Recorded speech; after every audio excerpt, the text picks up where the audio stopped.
CBO score showing the bill much more expensive and the record high inflation after 40 years, I think will give Senator Manchin great pause. And what I would ask him to do, if you believe we should pause, count me in, Joe, sitting down with you and others to lower inflation, deal with supply chain, and maybe come up with a new bipartisan bill to address some of the needs of the American people that we actually can pay for. Democrats are already... Folks can't have their cake and eat it too, and really negotiate a bipartisan deal with a lot of Republican input and then lower our ambitions in a Democratic reconciliation package. No, I think that's part of the push and pull here. More than 169 million payments have been sent out in the third round of stimulus checks. But groups are continuing to push for a fourth round as inflation continues to bite. Do you support the fourth round of stimulus checks, folks? Tell me in the comments below. And do you think that President Biden should approve the fourth stimulus checks this year? I want to know your thoughts on this. Now, earlier this fall, everybody, the Senior Citizens League, a nonpartisan advocacy group, started a pressure campaign to push Congress to send those receiving Social Security stimulus money. In a letter to leaders of Congress, the chairman called for a one-off $1,400 stimulus check and a stimulus payment for seniors. Now the chairman urged members to send a special stimulus check to those receiving Social Security benefits. Now, such a measure could help defray the cost associated for some seniors from the living adjustment in 2022, which was the highest in 40 years. Now this is an all-in reaction to the highest levels of inflation that the American economy is dealing with. Prices across the country are reaching record highs, and for those on a fixed income like Social Security, they're seeing rapid decreases in their purchasing power. The Bureau of Labor Statistics has also reported that since October 2020, consumers are paying on average 6.2% more across the market. Prices for food are up about 5.2%, while energy costs are up more than 30%. The campaign began before the announcement of the 5.9% cost of living adjustment. But still, the organization has continued arguing that it is not enough. Earlier this year, the organization began to hear reports from thousands of seniors who said they were expecting extreme financial hardship as prices began to trend upward. Many have expressed a feeling of abandonment from the government, stating that the government has forgotten about the seniors.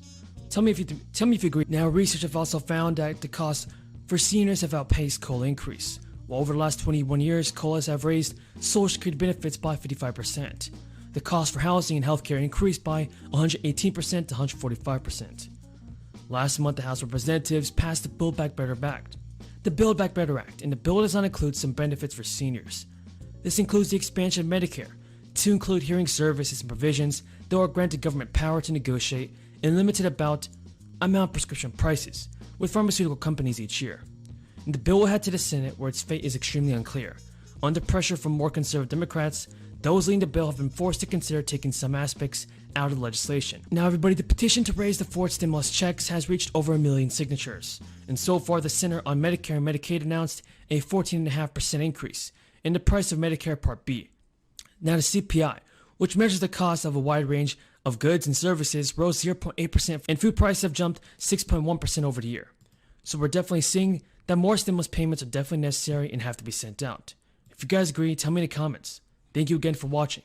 Just a while back had said because of his efforts, the shelves will be, quote, well stocked for Christmas. But I don't know the last time President Biden rolled out to a Walmart or a Target to do his Christmas shopping. If he did, he would find out that a lot of things that people are looking for Christmas, they're unavailable, they're on back order, or if you've ordered them, they're late on delivery because we don't have enough delivery folks, or the price of those items have just gone up significant. All of this is because of the problems in our logistics chain, supply chain issues, inflation issues. And all of this is because of Biden's policies and what the Democrats have been pushing over the course of the past year. So things are not going to get better if they continue pushing this reckless tax and spend bill, because inflation is going to continue. We're still going to have labor shortages. I hope the Santa can get all of his elves in to get all these toys done for the kids across the United States and around the world, because Biden's policies aren't helping. We need to get folks back to work. We need to bring down inflation. And the only way that we can do that is to get our house in order here in Congress and make sure that we're promoting workers going back to work, a strong economy, and repairing our supply chain. Thank you so much, Chairwoman Beatty, for always centering since the beginning of my days here last term until now. And of course, thank you, Chairwoman Waters, for continuing to support the work of Chairwoman Beatty. You know, I think it's really important as a person that did organizing for a long time, this conversation and debate about equity versus equality. You know, something I learned very on, Chairwoman, and for the panelists and my colleagues, is that, you know, equality is giving everybody the same pair of shoes. Just give everybody a pair of shoes. Equity is giving them a pair of shoes that actually fit. It's something that I learned. I don't know where I picked it up from, but I remember that, and it really stuck with me in understanding the difference. But let me get to many of the panelists here, and thank you so much for your patience and sticking with us on really important questions and fully understanding how we can be helpful and be a partner here.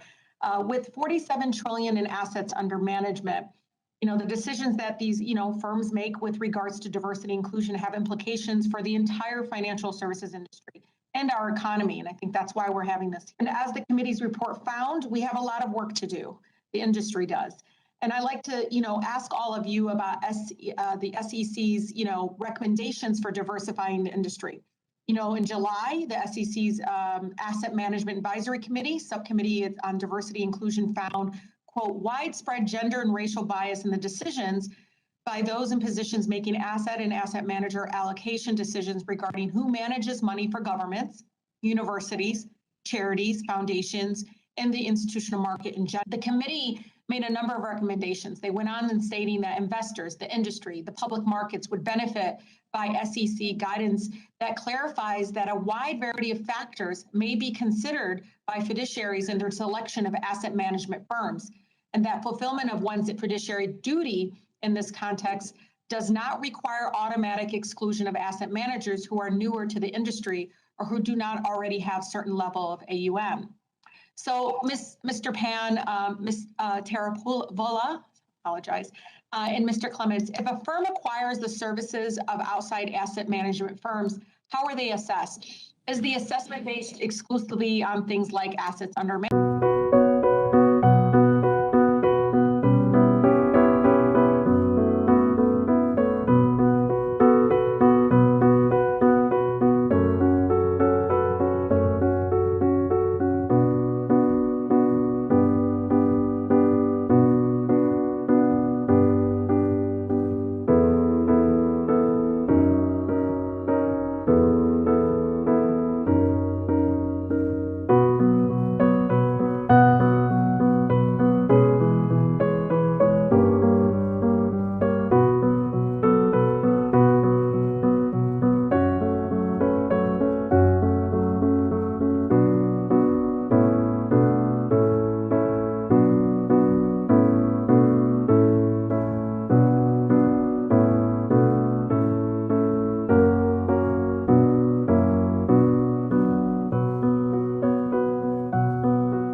Score showing the bill much more expensive and record high inflation after 40 years, I think will give Senator Manchin great pause. And what I would ask him to do, if you believe we should pause, count me in, Joe, sitting down with you and others to lower inflation, deal with the supply chain, and maybe come up with a new bipartisan bill to address some of the needs of the American people that we actually can pay for. Democrats are already... Folks can't have their cake and eat it too, and really negotiate a bipartisan deal with a lot of Republican input and then lower our ambitions in a Democratic reconciliation package. No, I think that's part of the push and pull here. More than 169 million payments have been sent out in the third round of stimulus checks. But groups are continuing to push for a fourth round as inflation continues to bite. Do you support the fourth round of stimulus checks, folks? Tell me in the comments below. And do you think that President Biden should approve the fourth stimulus checks this year? I want to know your thoughts on this. Now, earlier this fall...